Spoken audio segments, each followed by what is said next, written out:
Ok.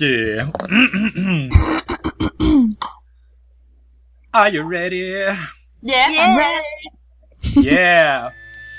Bienvenue à Philo de Poteau, un podcast de discussion sur des sujets variés, d'actualité ou non, par trois personnes capables de philosopher sur fucking n'importe quoi. Envoyez-nous vos questions à questions@philodepoteau.com.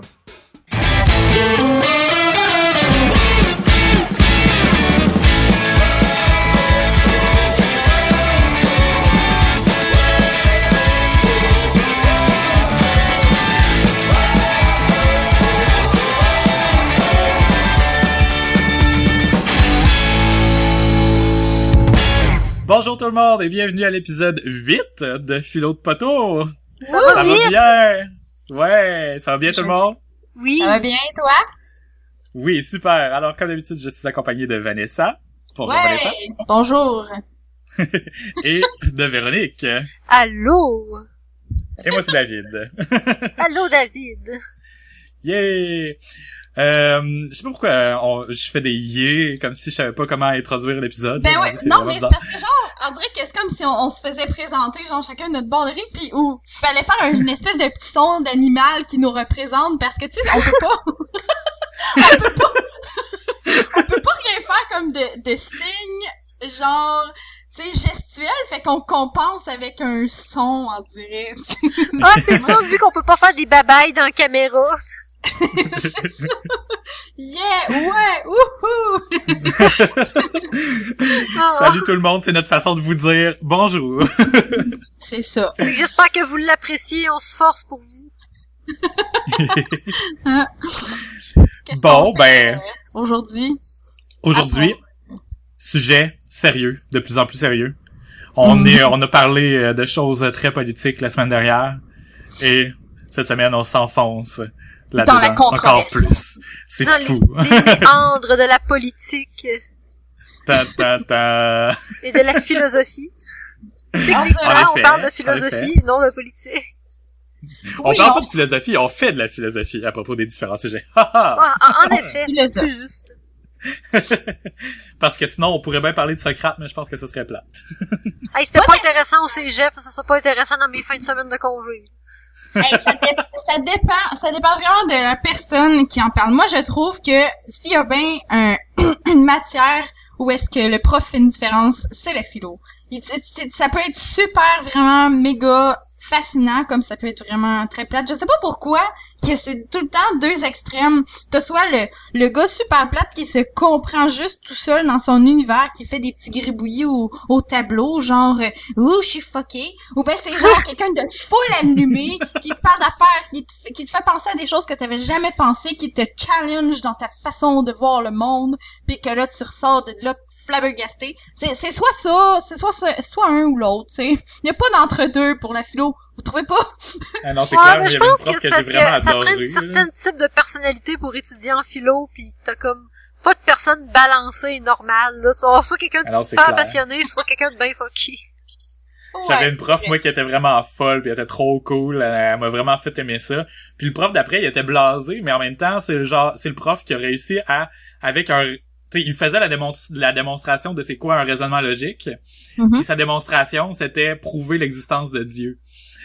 Oh. Il a vraiment été capable de se rendre loin dans son raisonnement, là, puis c'était comme Wow. vraiment intense, là. Tout le monde, à la fin du cours, on était tous là, puis on se regardait, puis on remettait en question nos croyances, là. C'est fou. Malade. Ouais, Mais- ça m'a vraiment marqué. Mais tu sais, bref, oui, tu sais, la philo, comme ça, on parle beaucoup de ça en termes de, on étudie les auteurs et leurs pensées, mais c'est tellement pas juste ça, la philo. La philo, pour moi, quand on étudie les auteurs, c'est vraiment pour nous donner d'autres nouvelles pistes de réflexion, mais on peut partir d'un concept aussi, on peut pas nécessairement partir d'un auteur. Fait que, tu sais, nous, ce qu'on fait, je trouve qu'on parle beaucoup de concepts et de façon de voir les choses, puis juste le fait de débattre en soi, c'est de la philosophie, n'est-ce pas? En effet, puis tu sais, avec la culture, avec l'actualité, puis tout ça, c'est le fun de voir ça d'un côté plus frais, plus jeune. En tout cas, c'est ça qu'on Plus, essaye de faire, je sais plus pas si on dynamique. réussit. Ouais, ben peu importe si on réussit. C'est de On la a du philo plaisir, de poteau. c'est ça l'important. C'est nous Exactement. qui l'avons inventé. On a inventé la philo de poteau, n'est-ce pas? Ouais, c'est de la philo de poteau. C'est tellement un beau terme en plus. On peut faire Comme de qu'est-ce la qu'on veut avec ça. psychopop. Ouais. Non, mais ça, c'est pas cool, de la psychopop. Non, hein, le Désolée. secret et compagnie. Mais excusez-moi, quand que je vais dans une librairie pis que sous psycho, tout ce que je vois, c'est 10 façons de rendre votre vie plus lumineuse pis des affaires de même. Je suis juste comme, hey, Hey, c'est pas ça terrible. que j'ai étudié dans mes cours, c'est pas ça de la psycho, là, je m'excuse, là, mais si le monde pense sincèrement qu'avec de la pensée magique, ils peuvent se guérir, non! Mais ce que ça, je trouve vraiment drôle, c'est que ça existait en livre, ce genre de truc-là, puis maintenant, c'est juste ça qu'on voit sur Internet. 10 façons de gne. 13 façons de nana. On s'en Ouais, fout, c'est là. tellement rendu partout, pis c'est souvent avec des Ah. maudites citations, là, c'est ça, un fond d'arc-en-ciel dans une montagne, là, pis là, t'as une phrase cute de psychopop, là. Ah ouais. Vraiment. Mais bon. J'en ai pas qui me viennent à l'idée, là, mais on a tous déjà vu ça sur Facebook, là. Ah, mais je te jure que si je prends genre 1 minute, je suis capable d'en trouver un. Mais bon. Expérience Oui, pour un t'as autre qu'à aller jour. voir la là. matante sur la première matante du bar sur ton Facebook. ma mère, elle met des pensées genre sur Facebook pis des affaires Toutes de les même. mères là. mettent des pensées. Ah. Peut-être que moi, quand je vais être une mère, je vais mettre des pensées aussi. On sait Hey! pas. Ah, ouais. J'espère que non. Je viens de me rappeler que ma mère, elle écoute ça. Moi aussi. Ma mère, elle écoute le podcast. Désolé, Moi- maman. Je t'aime.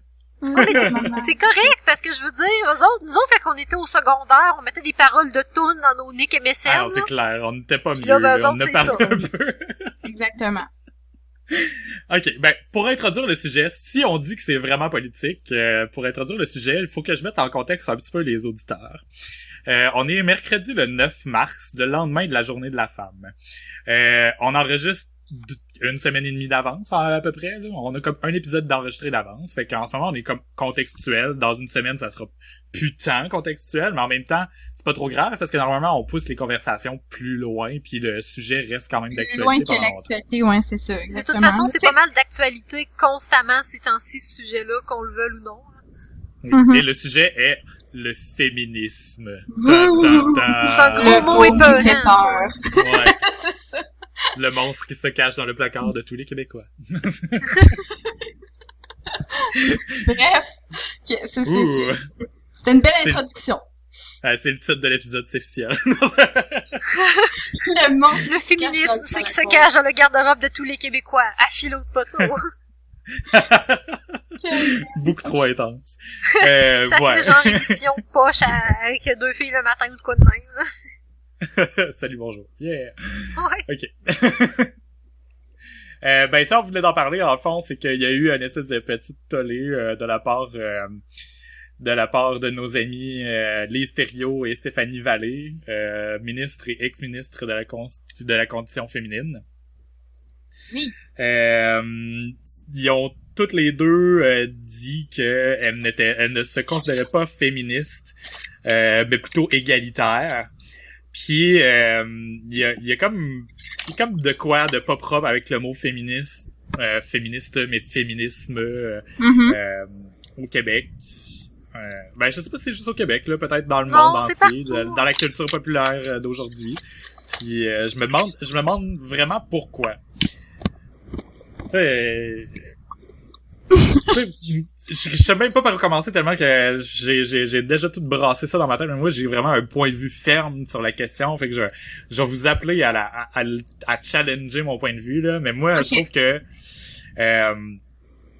il y a beaucoup de choses de même dans la culture d'aujourd'hui qui portent un nom pour représenter le contexte socio-historique.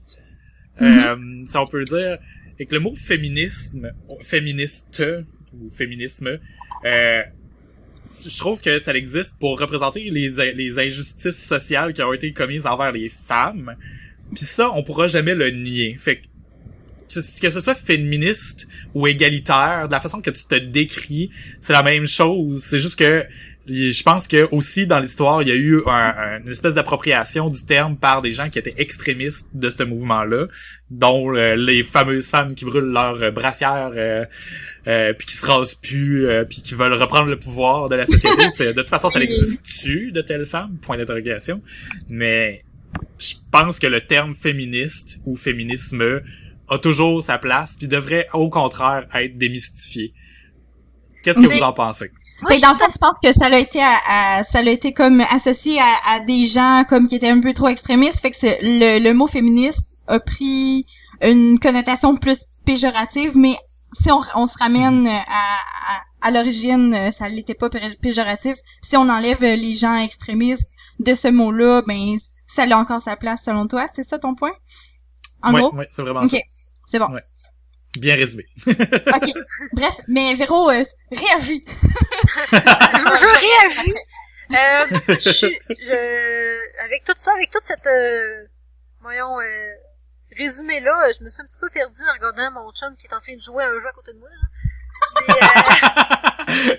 Mon Dieu, je suis trop plate, merde. Non, mais c'est full intéressant, mais c'est parce que ça m'a totalement déconcentrée, puis j'ai oublié l'idée que je voulais dire quand t'as terminé de parler puis quand Glenn a commencé à résumer. Mais, tu sais, pour parler de féminisme, j'aimerais ça juste préciser une idée qu'il y a beaucoup de monde qui ignore, puis que, pourtant, tu sais, quand tu y penses, c'est évident, tu sais, que c'est que le féminisme, dans le fond, c'est, si tu veux, la lutte contre, le patriarcat. Mais le patriarcat, ça nuit pas seulement aux femmes, ça nuit aussi aux hommes, dans le fond. Puis ça, il y a beaucoup de gens qui oublient ça, que le patriarcat, en fait, c'est ça qui fait en sorte qu'un gars, tu te fais dire quand t'es petit que tu peux pas jouer avec des poupées, tu peux pas aimer le rose, t'as pas le droit de pleurer, que tu peux pas devenir éducateur à l'enfance parce que c'est une job de fif, que tu vas être... que le mot fif existe à cause du patriarcat, là. Tu sais, de fuck que l'homosexualité, c'est une insulte, ben c'est à cause de des visions patriarcales comme ça, que si t'aimes un autre homme, t'es un sous-homme, tu sais, que tu vas douter de la masculinité. Puis tu sais, le féminisme, ben c'est ça, puis il y a beaucoup de monde qui pense que c'est justement juste les femmes qui font « Moi, je veux être plus forte que les hommes, puis je veux être égale, avoir la même paye », mais c'est tellement plus complexe que ça, là. Puis ça, je pense que c'est quelque chose qui est souvent oublié. Ben, en fait, clairement, tout le temps oublié, là, parce que le 3/4 du temps, quand je discute avec quelqu'un qui est contre le féminisme ou qui, genre, a pas vraiment de position là-dessus, je me rends compte qu'ils savent pas ça. Mais dans ce cas-là, pourquoi ça s'appelle féministe? C'est-tu pour faire un ballon au fait que, justement, le côté masculin est trop représenté dans la société? Puis est-ce qu'il est si tant trop représenté ou trop idéalisé? Parce que pourtant, je sais pas, il me semble pas... Ben, dans le fond, je sais pas pourquoi exactement ils ont choisi le mot féminisme. Je pourrais pas dire. Je sais que c'est la lutte au patriarcat, puis le patriarcat, bon, c'est comme la masculinité puissance 1000, là, stéréotypé du genre du gars qu'il faut qu'il défende sa famille des mammouths avec une hallebarde, là. Mm-hmm. Très actuel, là, fait que non. J'ai jamais vérifié l'étymologie du mot. Mais si on regarde ça, parce que c'est déjà plus ça tant que ça dans notre société, c'est plus tellement le gars qui va ramener tout l'argent pour nourrir toute la famille, puis la femme qui reste à la maison, c'est déjà plus ça en fait là. Fait que ça va jusqu'où la lutte contre le patriarcat comme tu appelles? Ben comme je dis le patriarcat, tu sais, c'est en tout cas, je sais pas si vous avez déjà remarqué là, mais tu sais, je connais des gars qui ont étudié en éducation à l'enfance, puis ils sont incapables de se trouver une job parce qu'ils passent pour des pédophiles pour rentrer avec des enfants. Mais tu sais, en quelque part, parce que c'est un milieu de femmes. C'est soit qu'ils vont faire passer pour des pédophiles, soit qu'ils vont se faire dire qu'ils sont fifs, ou tu sais, pourquoi tu voudrais avec des enfants, puis c'est totalement absurde, mais tu sais, ça découle, si tu veux, de ça, c'est que vu qu'on vit dans une société patriarcale, il y a des rôles masculins qui sont intégrés en nous. Tu sais, dans notre société, on est élevé depuis qu'on est tout petit que, ben, une fille, ça va être telle sorte de job, un gars, ça va être telle sorte de job. Puis, tu sais, c'est pas pour rien que les femmes qui vont choisir des milieux atypiques, des domaines d'études atypiques, vont avoir vraiment de la difficulté, puis vont se buter à beaucoup de stéréotypes, à beaucoup de préjugés, puis d'insultes, carrément, hein. Mais dans ce cas-là, on s'entend que dans le fond, il y a de la pression autant sur les hommes que sur les femmes pour remplir un certain rôle, Puis donc dans ce cas-là, pourquoi est-ce que ça s'appellerait le patriarcat versus le féminisme et les hommes contre les femmes, tandis que ce que c'est beaucoup plus large que ça. C'est simplement on devrait juste pas enfermer tel sexe dans tel rôle. Le patriarcat en tant que tel, c'est pas les hommes contre les femmes. Tu sais, il faudrait vraiment aller voir l'étymologie du mot que j'ai pas en avant de moi, mais tu sais, le patriarcat, si tu veux, c'est,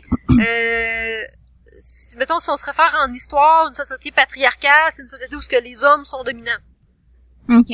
Fait que, tu sais, mettons, on vit encore, si tu veux, sous ce modèle qui est dépassé là, qui est un modèle que, oui, dans l'Antiquité, mettons, c'était bon, mais qui est totalement dépassé. Mais côté historique, tu sais, on est encore dans une société patriarcale, puis je pense que c'est ça le problème. Oui. Petite capsule Wikipédia. Le patriarcat est une forme d'organisation sociale et juridique fondée sur la détention de l'autorité par les hommes. Dans les années 1970, le concept de patriarcat est utilisé par le féminisme radical pour désigner ce qu'il estime être le système social d'oppression des femmes par les hommes. Ben, c'est ça, c'est les hommes contre les femmes. Mais ça touche le sujet, mais en même temps, c'est les féministes radicales de quelle année? Parce que je sais que ça a évolué aussi dans les années avec 70. les années. Mais c'est ça, c'est parce que dans le fond, là, moi je pense que si on part de la racine du problème, il y a toujours eu des inégalités entre les hommes et les femmes. Les hommes ont toujours eu des avantages sociaux que les femmes ont pas eu, historiquement parlant. Je pense que le terme vient tout simplement de là. Parce que le terme féminisme vient tout simplement de là parce que, historiquement parlant, c'est elle qui était mise de côté, pis c'était elle qui avait besoin d'avoir une visibilité plus grande. Mais si on renversait le balancier, puis qu'un jour ce serait les hommes qui étaient complètement mis de côté, ben il faudrait que peut-être que le mouvement s'appellerait masculinisme. Ouais, c'est ça, exactement. Mais c'est juste le contexte historique, mais en même temps, c'est le but de ce mouvement historique-là, c'est de faire renverser la balance. Encore là, aujourd'hui, nous autres, on en chiale ici au Québec, puis on est quand même dans une situation aisée. Les statistiques pour d'égalité des sexes par rapport au salaire, par rapport à la représentation, etc., sont pas encore parfaites, mais on est quand même dans une des places dans le monde où c'est vraiment très bien représenté. Là. Il y a des endroits dans le monde où les femmes doivent se cacher, il y a des endroits où ils pouvaient pas voter encore il y a très peu de temps, puis tu sais, puis encore, il y a des endroits où des femmes peuvent pas voter aujourd'hui. Je serais même pas capable d'en nommer, mais je sais que dans la dernière année, il y a eu des endroits où ça s'est fait pour la première fois, en 2016, là.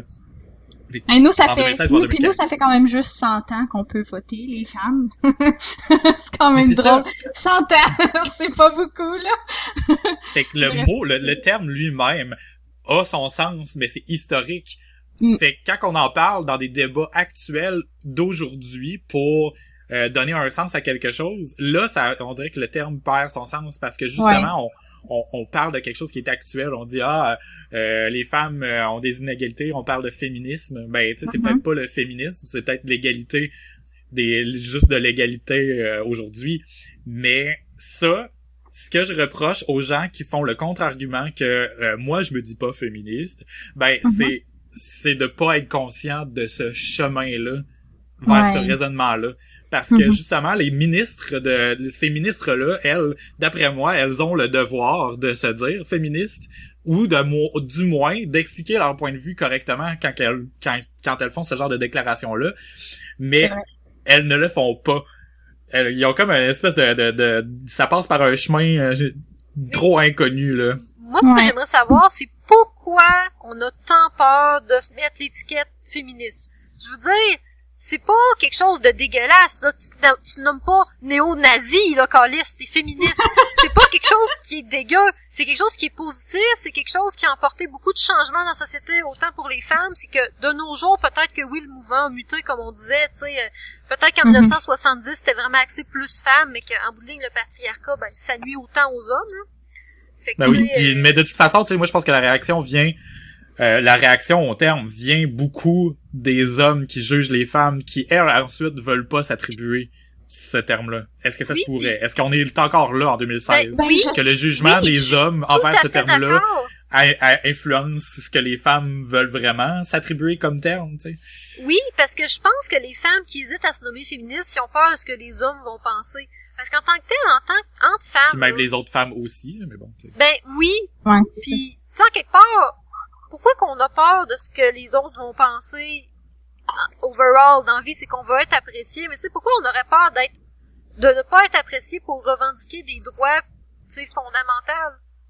Mais c'est pas juste ça. Moi, je trouve, premièrement, oui, il y a la question du fait qu'on attribue vraiment quelque chose une connotation péjorative au terme féministe à cause qu'on a associé ça à des gens qui sont juste vraiment comme la femme devrait être vraiment plus, supérieure à l'homme. Fait que, c'est même pas ça le but qu'on veut dans le féminisme, le féminisme, c'est vraiment en rapport avec, comme par le passé, c'est vrai qu'il y avait vraiment des inégalités, puis encore là, ça, il continue quand même d'en avoir, sauf que là, l'affaire, je trouve qu'on appelait ça féministe parce que, sérieusement, la femme était vraiment désavantagée par rapport à l'homme, non seulement dans le salaire, mais aussi dans les droits, comme le droit de vote. Puis là, on a réussi à franchir toutes ces barrières-là, mais on en est rendu à une étape où je pense que c'est plus difficile. Moi, ma position, là, je vais pouvoir la dire, c'est que je sais pas si on peut encore parler de féminisme parce que je pense que on doit pas juste militer pour les femmes, mais pour les hommes aussi. Fait que justement, comme tu parlais en plus, Véro, du fait qu'il devrait pas avoir d'étiquette associée avec le sexe, comme les femmes devraient pouvoir travailler dans la construction, comme un gars de travailler comme infirmier sans se faire juger, tu sais. Fait que dans ce cas-là, féministe, non, parce que si tu travailles pour les gars aussi, je trouve pas que c'est être féministe, puis c'est là où est-ce que justement, historiquement, on est rendu à une étape où je pense que on devrait pas plus juste parler que les femmes sont brimées, c'est plus juste les femmes, on devrait juste en arriver en quelque part où est-ce qu'on parle du sexe, tu sais, en tant que tel. Ouais, c'est vrai, puis tu sais, les femmes sont encore brimées, tu sais, le terme est pas encore, on peut pas l'abandonner totalement parce qu'il y a encore une raison d'être en quelque part. Mais tu sais, je comprends ce que tu veux dire, peut-être que le terme devrait être redéfini parce que historiquement ça a évolué, la condition a évolué, fait que peut-être que le mot colle plus tout à fait à la définition. Là. Mais encore là, tu sais, on est face à un terme qui se doit d'être mondial parce qu'on est dans une ère où le terme se doit d'être mondial parce qu'on est dans un monde où on a accès à l'information de partout dans le monde. Tu sais, le mot féminisme s'applique peut-être mieux quand on parle d'un endroit où les femmes ont même pas encore le droit de voter, tandis que aujourd'hui ici au Québec, ce serait peut-être plus égalitaire. C'est vrai. Comme sinon, mais c'est ça qui est plate, c'est que le terme se doit d'être mondial aujourd'hui parce qu'on a accès à un vocabulaire mondial, autrement dit. C'est vrai, sinon c'est un peu comme si on regardait le nombre. C'est ça dans une direction complètement autre, là, mais bon. Non, mais c'est vrai, sinon c'est comme dire, nous, on a réglé le problème, fait qu'à cette heure, plus besoin de parler féministe, quand ailleurs dans le monde, il y a des femmes qui se font battre parce que, tu sais, genre, je sais pas trop, ils auraient trompé leur mari ou whatever, là. Tu sais, des affaires comme ça, là, c'est vrai qu'en quelque part dans le monde, puis on a accès à cette information-là, il y a des femmes qui sont vraiment brimées, fait que, oui, on devrait pas abandonner le terme pour autant pour ça. C'est un très bon point. Mais en même temps, je comprends aussi ton point, puis je vais faire l'avocat du diable de l'avocat du diable. Parce que c'est vrai qu'il y a beaucoup de la responsabilité, en fait, de la responsabilité des effets des inégalités par rapport au sexe qui se retrouvent sur les épaules des hommes malgré tout. Tu sais, même si c'est les hommes qui ont été mis de l'avant puis les femmes de côté, historiquement parlant, ça a quand même créé des problèmes psychologiques, sociaux puis tout ça du côté des hommes aussi. Surtout dans un monde où l'homosexualité et la diversité sexuelle aussi embarquent à travers tout ça. Ça commence à en faire un espèce de mélange qu'il faut vraiment considérer. Mais ce que je trouve le fun, c'est les mouvements comme He for She de Emma Watson. C'est sûrement pas elle qui l'a parti, là, mais c'est elle la tête d'affiche, là. Emma Watson étant l'actrice de Hermione Granger dans Harry Potter. Ça se peut que ça c'est elle qui l'ait parti, par exemple. Parce que Emma Watson est vraiment beaucoup impliquée, puis je sais plus trop en quoi qu'elle étudie à l'université, mais je pense que c'est lié à ça. Bref. Mais c'est ça, elle a été justement parlée, quand elle a lancé cette campagne-là, elle a été parlée aux Nations Unies pour faire un discours par rapport au féminisme, mais son angle d'approche et l'approche du mouvement, c'est les hommes pour les femmes, dans le fond, he for she en anglais. C'est heforshe.org, ça va être dans les notes de l'épisode. Mais c'est ça, son angle d'approche, c'est d'impliquer les hommes dans le discours féministe. C'est-à-dire que les hommes doivent aussi s'impliquer, dire qu'ils sont féministes, encourager les égalités, puis dénoncer les inégalités, parce que autant que les hommes autant que les femmes sont mal représentées, que les hommes, eux, peuvent avoir peuvent vivre aussi les mêmes effets de ces inégalités-là. Elle a donné un exemple super le fun dans son discours par rapport à un de ses frères qui se faisait dire par ses amis quelque chose par rapport à une fille, genre t'as pas déjà fourré toi à ton âge, les filles sont nanana, puis son frère avait été comme détruit de se faire dire des affaires du genre parce qu'il trouvait ça vraiment ridicule. Mais c'est un peu ça aussi, les inégalités sexuelles de nos jours là.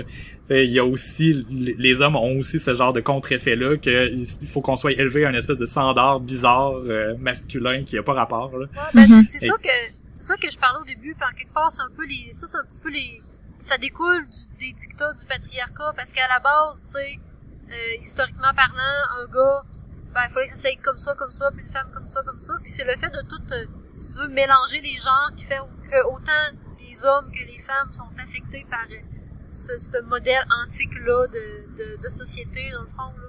Ben, c'est ça, c'est justement, là, au lieu de prendre les hommes pour des hommes avec genre toute une grosse étiquette en arrière, puis les femmes pour des femmes avec toute une grosse étiquette en arrière, ben on dirait notre société tend plus à prendre les gens pour des personnes, tu sais, que hommes-femmes, on a les mêmes sentiments, puis tu sais, les affaires de penser en psycho que les femmes viennent de Vénus, les hommes viennent de Mars, ben c'est totalement outdated, puis ça fait mais il reste que entre un gars et une fille, il reste quand même des différences, tu sais, fondamentales qu'on peut pas changer quand même. La manière dont une fille puis un gars vont penser sur certaines choses, la manière dont ils vont shaper leur ambition, d'une certaine manière, ça va être différent parce que ça reste dans tu sais, on n'est pas juste différent sur le point de vue physique, là, on est point de vue psychologique aussi, on est différent. C'est juste qu'il faut pas codifier ça, tu sais, puis rigidifier ça, genre si toi tu penses pas comme la plupart des gars pensent, t'es pas un vrai gars, mettons, mais il reste que on s'entend quand même qu'il y a des différences.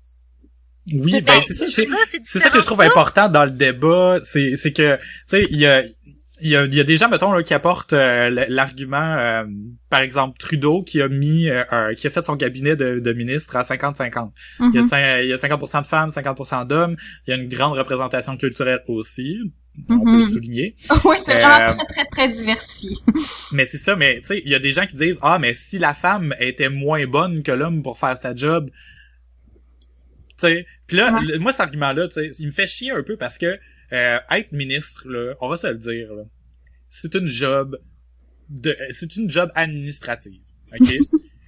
Puis que tu sois un homme ou une femme, je pense que t'es capable de la faire, là.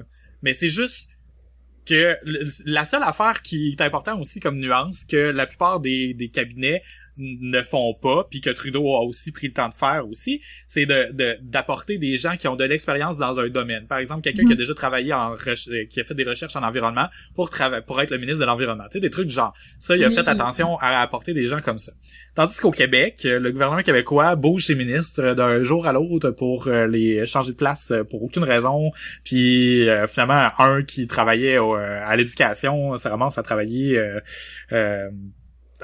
je sais pas moi, à l'économie. Tu sais, des fois, ça n'a comme pas vraiment de lien. Là. On ne sait pas trop c'est quoi le background qui est relié par rapport à ça. Mm-hmm. Mais tout ça pour dire que je pense qu'aujourd'hui, en 2016, il y a très certainement une proportion égale de femmes qui sont capables de remplir la job. Puis pour une job administrative comme ça, c'est pas juste une job administrative, c'est que en fait là, les femmes doivent être représentées de façon égale au niveau des ministres, du moins là.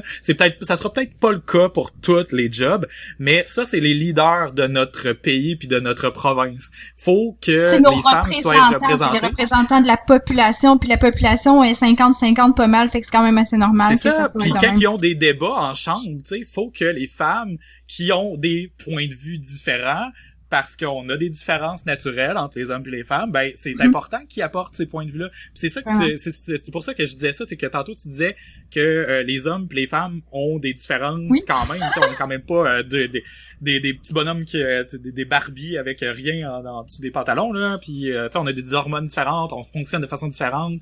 Tu sais, il y a des différences qu'il faut quand même célébrer à travers cette diversité-là, puis c'est là que je trouve ça vraiment important pour des jobs comme les ministres, d'avoir une représentation égale de la population. Ouais. Mais c'est là le débat là, aussi, parce que c'est des ministres qui ont fait ces déclarations. Quand on dit que les gars pis les filles, on est différents, là, à quel point, tu sais, je veux dire, à quel point est-ce que c'est acquis, puis que c'est construit dans l'enfance de la façon qu'on est élevé, puis à quel point que c'est vraiment une différence, tu sais. Je veux dire, à quel point quand on vient au monde, un bébé gars pis un bébé fille, s'il y avait aucune, si tu veux, intervention d'un environnement pendant que tu l'élèves, à quel point qu'il serait différent de la fille, mettons. Ben, je vais donner 2 exemples, puis c'est lié justement au physique qu'on peut pas nier, tu sais, un pénis c'est un pénis, puis un vagin c'est un vagin, tu sais, il y en a un qui c'est un trou, puis il y en a un qui c'est une excroissance. Une excroissance, oh my god. Un bâton. J'ai jamais entendu une aussi belle description d'un pénis que ça. Ouais, c'est ça, c'est poétique. mais c'est ça pour dire que veux pas, si on exclut tout ce qui a rapport au background, si on prend juste un petit gars, tu sais, dans son expérience de la vie, veux pas, lui portera jamais un enfant dans son ventre de la manière qui est faite, il y a pas d'utérus, fait que juste de cette manière-là, par rapport à, mettons, à ce qui est de se reproduire, il va y avoir quelque chose que nécessairement, si on regarde point de vue vraiment, ça c'est quasiment animal, là, mais la femme, elle aura pas le choix d'avoir un tel type d'hormone ou telle façon psychologique de voir la vie pour accueillir une autre vie qu'elle dans son ventre, puis ça va la shaper, puis on voit ça aussi, juste une fille avant d'avoir été enceinte, puis après avoir été enceinte. Avez-vous remarqué comment ça change quelqu'un d'avoir porté un enfant en elle? On s'entend-tu? Ben, y a-tu juste moi qui vois ça comme une différence, on dirait, dans l'attitude, dans la façon de voir la vie? Non, c'est vrai, ça change vraiment, c'est vrai. C'est vrai, puis tu sais, justement, tu sais, même si c'est juste des différences physiologiques qui influencent beaucoup la psyché de la personne, on pourrait dire, là, tu sais, rendu au bout de cette réflexion-là, je trouve que les différences physiques sont indéniables, donc il doit y avoir une différence psychologique indéniable aussi à quelque part par ces effets-là. Si on regarde, juste parce que oui, juste Véro, tu sais, je comprends ton point quand tu dis à quel point, tu sais, il y a beaucoup de choses qui sont innées dans l'éducation de notre société, puis justement, on véhicule beaucoup de trucs niaiseux comme les filles c'est rose, les gars c'est bleu, puis si du jour au lendemain on arrêtait de les véhiculer, ben je pense qu'il y aurait quand même des différences fondamentales qui nous ramènent à notre débat que les femmes devraient quand même être représentées de façon égale parce que il y aurait des différences malgré tout. J'ai comme de faire le round-up. C'est vrai que je suis d'accord, par exemple, pour dire que je pense pas qu'un gars voit jamais, mettons, si on parle vraiment strictement reproductif, là, c'est sûr que la façon, mettons, d'élever des enfants pis tout ça, il vivra jamais ça de la même façon que sa blonde, là, une grossesse, ça, parce que c'est physiquement impossible.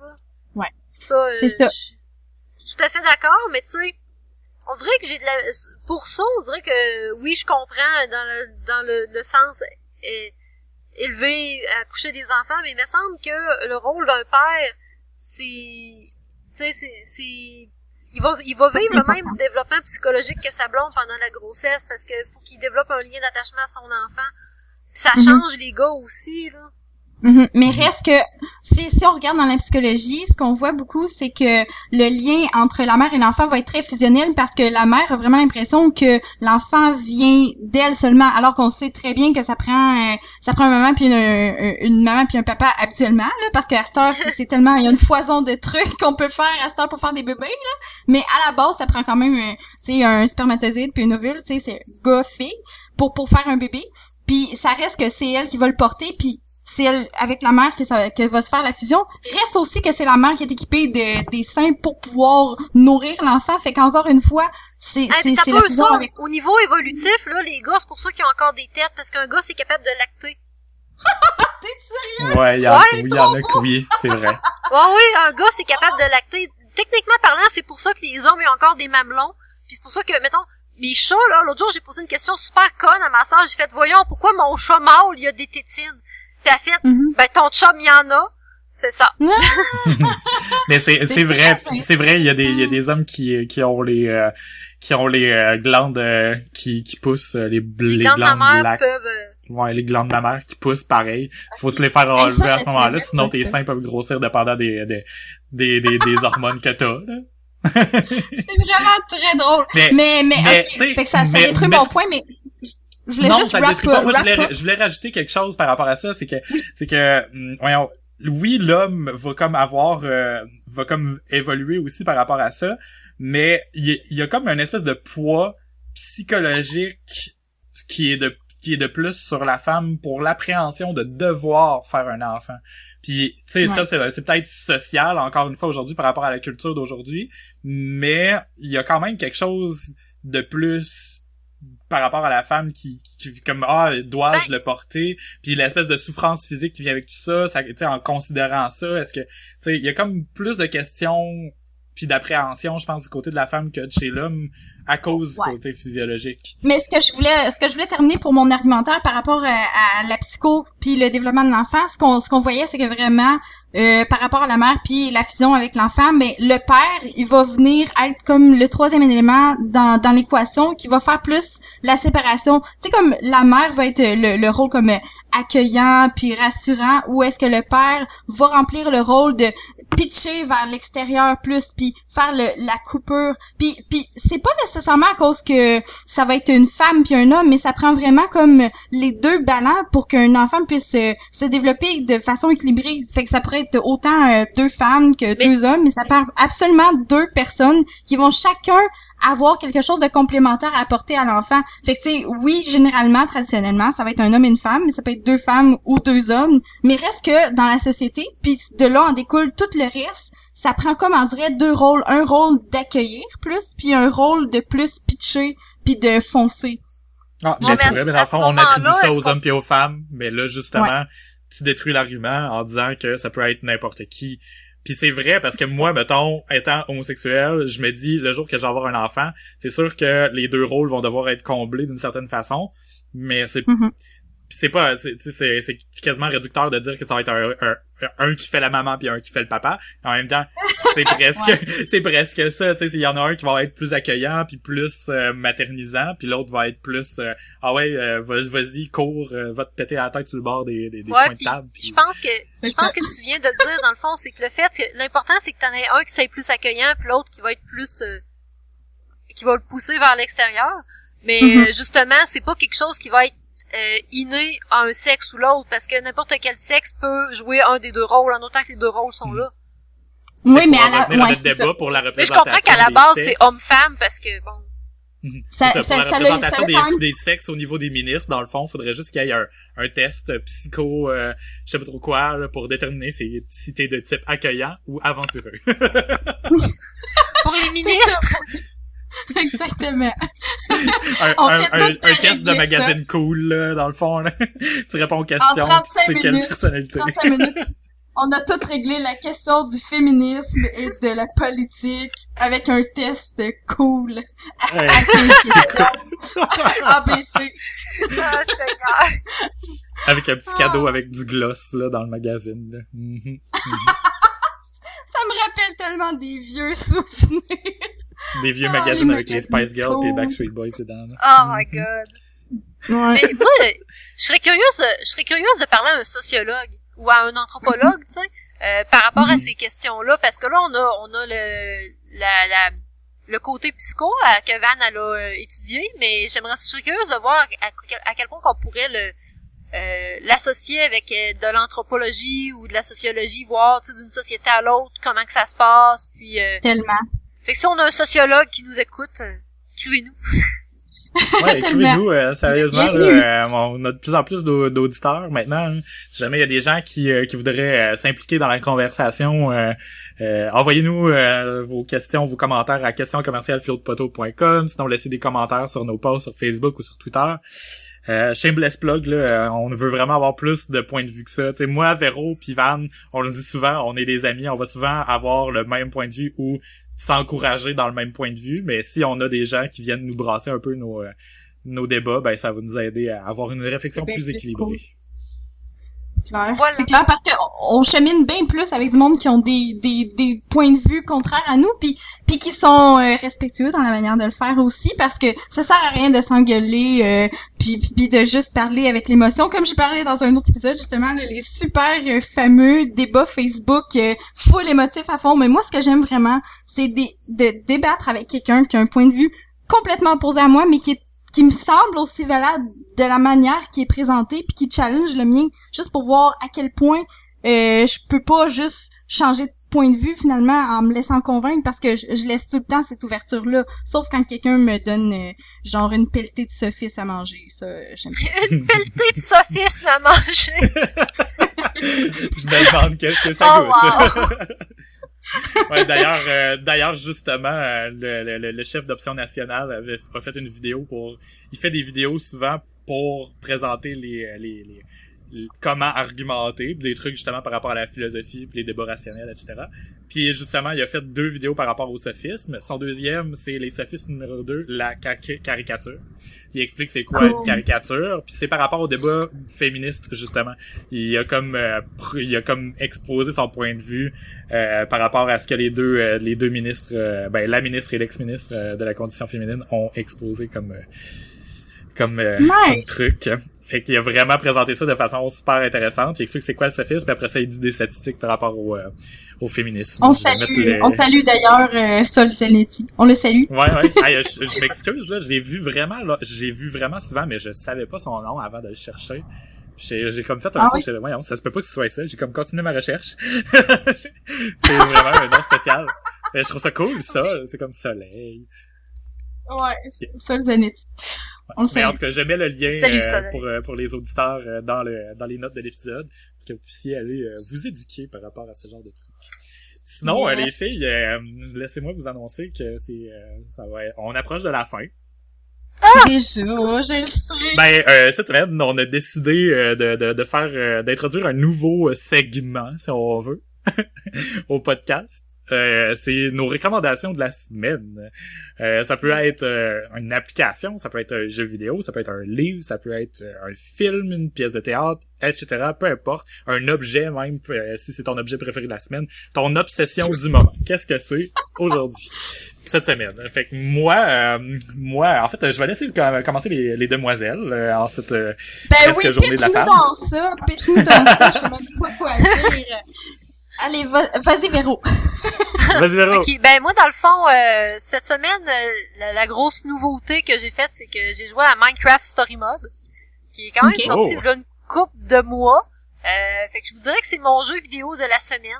Puis que c'est quand même cool, même si je trouve qu'il utilise beaucoup trop souvent la joke « Oh non, j'ai encore échappé l'amulette à l'autre bout de la place. » Mais sinon, essayez ça, il est vraiment cool. Puis c'est quoi la différence entre le Minecraft normal puis le Story Mode? Story Mode, dans le fond, c'est un jeu bâti comme, je sais pas si vous connaissez les jeux faits par Telltale, comme ils ont fait Walking Dead, c'est un de nos premiers, puis après ils ont fait Game of Thrones, Borderlands.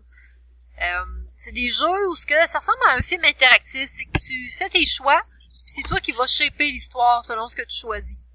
Fait que c'est comme votre propre aventure tourne à la page 15 et finalement tu meurs.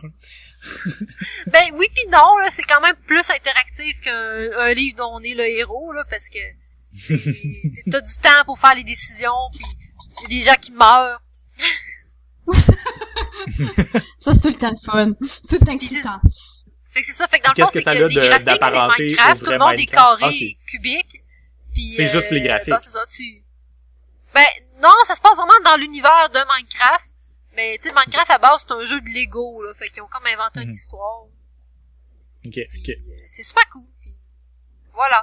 Sinon, j'étais en train de lire Dune, puis ça a été écrit genre dans les années 70. Fait que... Nice.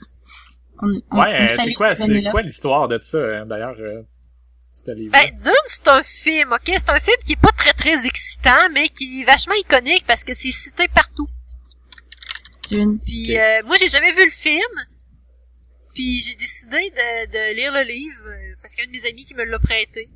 Puis Dune, c'est un livre, c'est une histoire qui se passe sur une planète dans une futur un peu dystopique. Ça se passe sur une planète où ce que on dirait vraiment le cover de Star Wars. Ben oui, ça on veut, ça ressemble un peu à Star Wars, puis en même temps non, c'est que ça se passe sur une planète qui s'appelle Arrakis où il y a pas d'eau. Puis l'eau c'est comme la denrée la plus rare puis la plus recherchée. Puis t'as aussi les épices qui est un mélange spécial qui je sais pas trop fait quoi parce que je suis pas encore rendu là, mais t'as les épices qui sont ben importantes. Ça a l'air vraiment cool, honnêtement, là. Ben, tu vas pas écouter le film, Van, dans ton top 250 IMDb, je sais pas si il est là. Non, il est pas dedans, je suis pas mal sûre. IMDb, voyons voir ça, il est coté combien? Puis dans Dune, il y a des gros vers de sable géants qui mangent les gens. Comme dans Star Wars?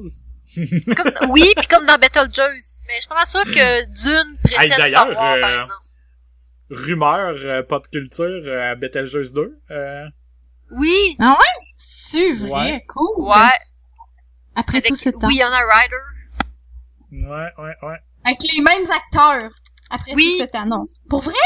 Oui, Michael Keaton pis Winona Ryder, ils ont juste ben maquillé Winona Ryder. Parce qu'elle avait comme 16 ans, là, dans le premier film, je pense. Oh my god. Eh là là. Mais je checkais la photo pis ils l'ont vraiment maquillée, là. Ok. Hey, je vais voir ça. Bref, ton Dune, là, il est coté 6.6 sur IMDb, fait qu'il est loin d'être dans le top. Non, c'est ça que je me disais. Sorry! Ben, il est intéressant, tu l'écouteras. En tout cas, le livre est pas pire à date. Je vais sûrement plus lire le livre dans ce cas-là. Ça doit être le genre de cas où est-ce que le livre est tellement meilleur que l'adaptation. Mais dans le fond, c'est quoi le livre? Non, je pense pas. Non? Parce que le livre, c'est vraiment pénible à lire. Je me force à le lire présentement parce que ça... Ben, c'est parce que mon ami l'a lu pis il m'a dit que ça startait, genre, ça prenait du temps à starter, mais à date, il se passe rien, là. Puis là, moi, entendre parler du petit gars pis de sa mère pis ça parle comme en énigme pis on dirait Jésus qui compte une parabole, là. C'est comme pas full. C'est pas le meilleur livre que j'ai lu. Mais là, c'est censé être le moment des recommandations de la semaine, pas les anti-recommandations, là. Ben, j'ai recommandé Minecraft Story Mode. Ok, c'est correct. Ouais, c'est ça. Ok, fait que dans le fond, on dit quelque chose qu'on aime, quelque chose qu'on déteste. Hey, wow. Attends, j'avais juste trouvé quelque chose que j'aimais, là. Là, c'est faut que je trouve quelque chose que j'aime pas, là. Non, C'est moi une chance, c'est une joke, là. J'ai rien à dire que je déteste, en tout cas. Ben, je déteste pas vraiment Dune, j'ai pas fini. Je vous en reparlerai dans une couple de semaines. Parfait. Ouais, tiens-nous au courant, là. On veut savoir comment se déroule ton aventure. Alors, moi, toi? mon truc, c'est une chanson. C'est aussi simple que ça. Okay. Je vais vous expliquer pourquoi. C'est mon choix de la semaine.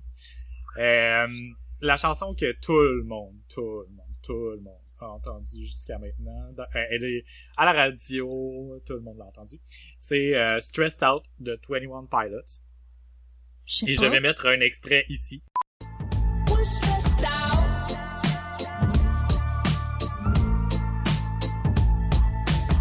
Sometimes a certain smell will take me back to when I was young. How come I'm never able to identify where it's coming from? I'd make a candle out of it if I ever found it. Try to sell it, never sell out of it. I'd probably only sell one. Dans le fond, c'est une chanson hip-hop, on peut dire, mais tu sais, leur style est un peu pop là en général. Puis c'est la première chanson où il y a du rap dedans que je me donne la peine d'apprendre les paroles. Parce que je l'ai tellement écouté sur repeat que j'avais des bouts de paroles dans la tête puis ça me frustrait de pas être capable de la chanter comme faut. Fait que je me suis vraiment assis puis là je suis rendu capable de faire le bout de rap qui est vraiment rapide dedans. Puis je suis comme full fier. Puis ça vient comme titiller un petit peu le côté de mon cerveau genre qui fait comme faut vraiment que je sois capable de chanter des paroles des chansons que j'aime. Je sais pas pourquoi ça me fait ça dans la vie. Mais bon. Puis là je suis en train de remettre en question ma vie au complet parce que j'ai toujours détesté le hip-hop et le rap. Et là mais peux-tu nous faire une démonstration?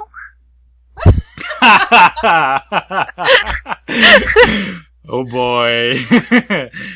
Do it for the show. Ben c'est la première partie est comme pas trop difficile, mais le deuxième couplet c'est comme un bout de rap où qui chante vraiment vite, puis là je m'enfargeais full dans ma langue. Tu sais moi normalement là j'écoute les tunes, puis j'apprends les paroles juste en les écoutant sur repeat parce que je comprends bien ce que les gens disent.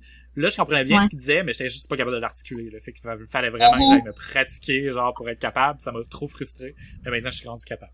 Je suis full content. C'est un sport, le rap. C'est un sport. Ouais. Mais je serais moi, pas capable là, du tout dans la vraie vie, mais bon.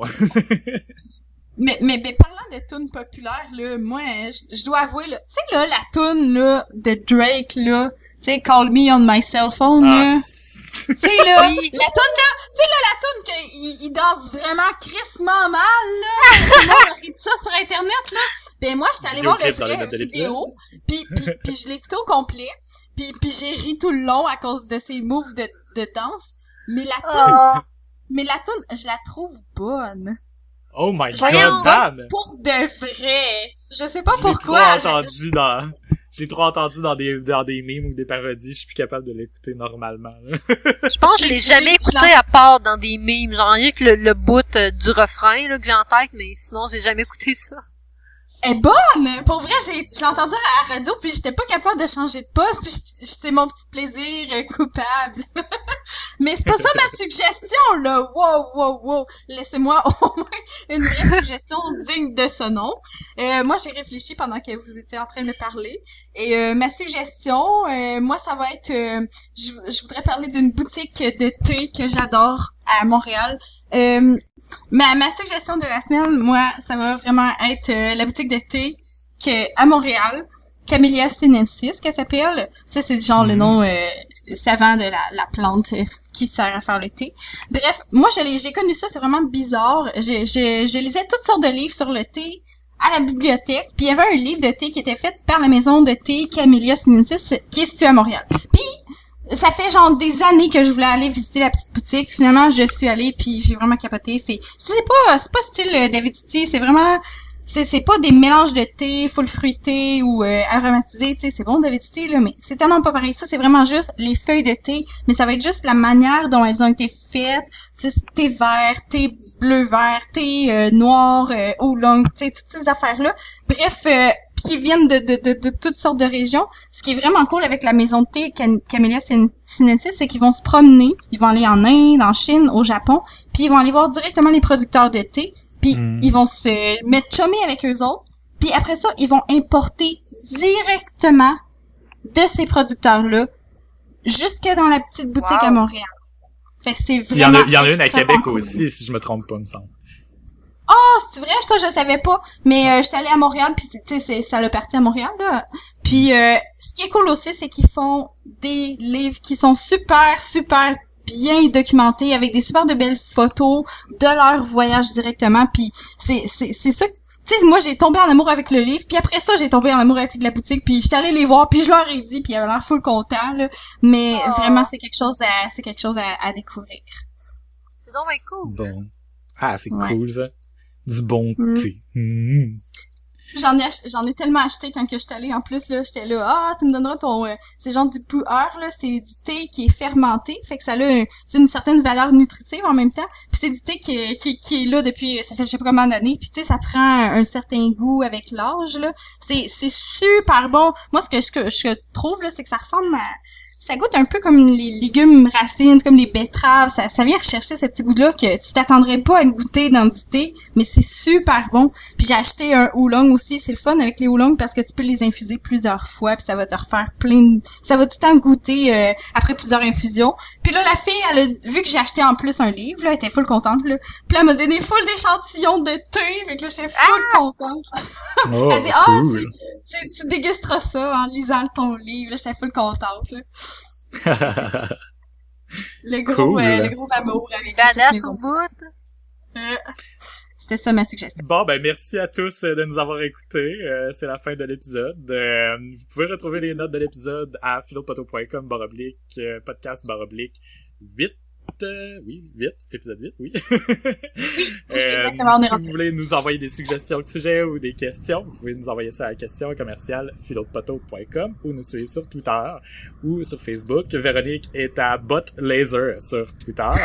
Vanessa est à Van Arsenault, pas de LT1. Oui, je suis sur Twitter. J'ai recommencé après toutes ces années. Je me suis inscrite en 2012, puis mon dernier tweet était en 2012, fait qu'on voit comment j'ai accroché à ce merveilleux concept qu'est Twitter. Puis là, je suis retournée, puis j'ai encore pas compris qu'on pouvait juste avoir 140 caractères dans notre commentaire. Puis ce qui est grave, c'est que quand tu parles à quelqu'un, là, tu fais genre à commercial telle affaire, commercial telle affaire, ben Chris, tu peux écrire un commentaire encore moins long, ce qui me fait encore plus chier. Puis je comprends pas la différence entre reply, retweet, puis like. Pourquoi je comprends pas que c'est 3 affaires différentes. Fait que je comprends pas Twitter, mais je vais m'habituer tranquillement pas vite. Je pourrais bien prendre le temps de t'expliquer tout ça puis te dire que bientôt Twitter va sûrement enlever sa limite de 140 caractères, mais c'est un sujet pour un autre jour. On peut dire au revoir maintenant. Oui. Bye! Bye bye! Bye! Je voulais juste essayer de googler Lady Gaga orange. Oh my god, c'est vrai. Hey, la semaine passée, on l'a pas fait. On a le droit de le faire 2 fois cette semaine. Oui, c'est Ok, ça, je me ben, demandais, on l'avait pas proposez-en fait la un semaine autre. passée. Proposez-en un autre. Moi, je google ça. Lady Gaga, chat. Ah, ben là, c'est sûr qu'il va y avoir de quoi. Ouais, Ou Lady Gaga, cougar, parce que j'ai mon chat cougar qui miaule. Ok, Cougar. Ok, Cougar. Lady Gaga, Cougar. Ou Mountain Lion, parce qu'en anglais, ça existe pas, cougar. Ben là, on google quoi, là? Je suis mêlée, là. Recherche Hey, moi, lion de montagne en anglais. Un cougar. J'ai juste vraiment beaucoup trop d'images troublantes, là.